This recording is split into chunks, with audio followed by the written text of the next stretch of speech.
In this presentation, I will describe the founding of the nurse practitioner role and trends in salary and practice regulations. With increased specialization in medicine in the 1960s and 70s, the demand for primary healthcare providers exceeded the supply. Responding to this need, in 1965, Dr. Henry Silver, a pediatrician, and Dr. Loretta Ford, a nurse, collaborated to establish the first nurse practitioner program in the United States at the University of Colorado. The first nurse practitioners were prepared in pediatrics. Dr. Loretta Ford is often called the mother of the nurse practitioner role, and she lived a remarkable life. A famous quote by Dr. Ford was, "Your profession is nursing. Your role is nurse practitioner." She emphasized that nurse practitioners practice nursing, not medicine. Sadly, we lost Dr. Ford in January of 2025. She was 104 years old. Nurse practitioner programs existed in many states and varied in length and admission criteria. In almost all instances, these were certificate programs. Some of them required bachelor's degrees and others required associate degrees or nursing diplomas. By 1981, the NP role was being established at the master's level. However, pediatrics remained the primary area of study.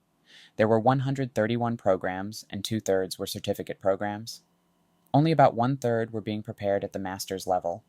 50% of the 131 programs were pediatric programs. Only 12 were family nurse practitioner programs. By 1989, 90% of nurse practitioner programs were master's degree or postmaster's certificate programs. Now, all of our certifying bodies and states require NPs to have graduate degrees, with some being grandfathered in before this requirement. Today, more than 290,000 nurse practitioners practice in the United States, with an estimated 1.6 billion patient visits each year. Full practice authority is often confused with independent practice. In essence, full practice authority for nurse practitioners grants them the ability to practice to the full extent of their education and training without physician oversight or supervision, while independent practice refers to the broader concept of NPs managing their own practice, which can include a variety of practice settings and levels of physician involvement depending on state laws. FPA is a subset of independent practice, with FPA being the most autonomous form, where NPs can diagnose, treat, and prescribe without any required physician collaboration. Full practice authority has been difficult to achieve.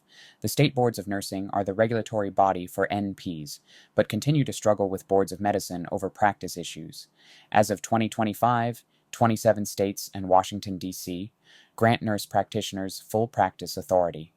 A major focus for many professional organizations is make sure that onerous or unreasonable requirements are not legislated for NP practice.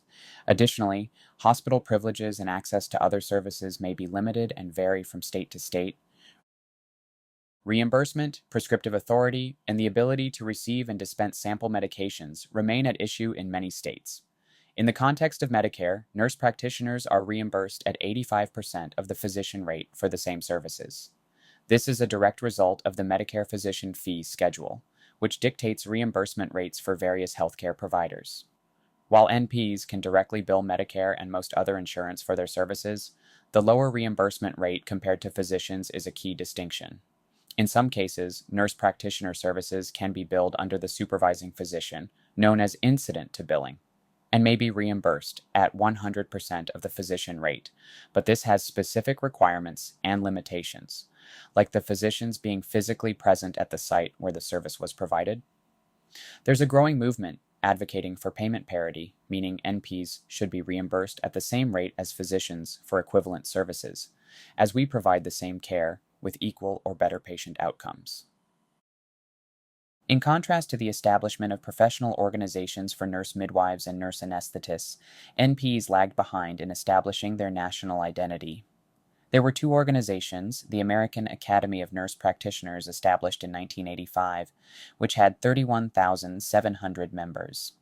The American College of Nurse Practitioners was established in 1992. In 2013, the American Academy of Nurse Practitioners and the American College of Nurse Practitioners merged into one organization, the American Association of Nurse Practitioners. The AANP certification body retained the word academy in its title, American Academy of Nurse Practitioners Certification Board. Each year, the AANP conducts a survey to assess nurse practitioner demographics, salaries, and practice. The average pay for all types of nurse practitioners varies by region, seen in the table here. Psychiatric mental health nurse practitioners tend to lead the pack, and family nurse practitioners tend to come in last. However, the difference in pay is up to about $10,000. Entry-level nurse practitioner salaries vary across the country. In the Southeast, family nurse practitioner starting salary is around $100,000 per year. Those paid hourly tend to make $5,000 to $10,000 more compared to those on a salary. Based on the latest market data, nurse practitioners are experiencing significant pay growth across all regions. However, about half of nurse practitioners feel fairly paid, and a gender pay gap exists, with women earning about 9% less than men, and this has remained steady for many years. Also, doctorally prepared nurse practitioners can earn significantly more than those who are master's prepared.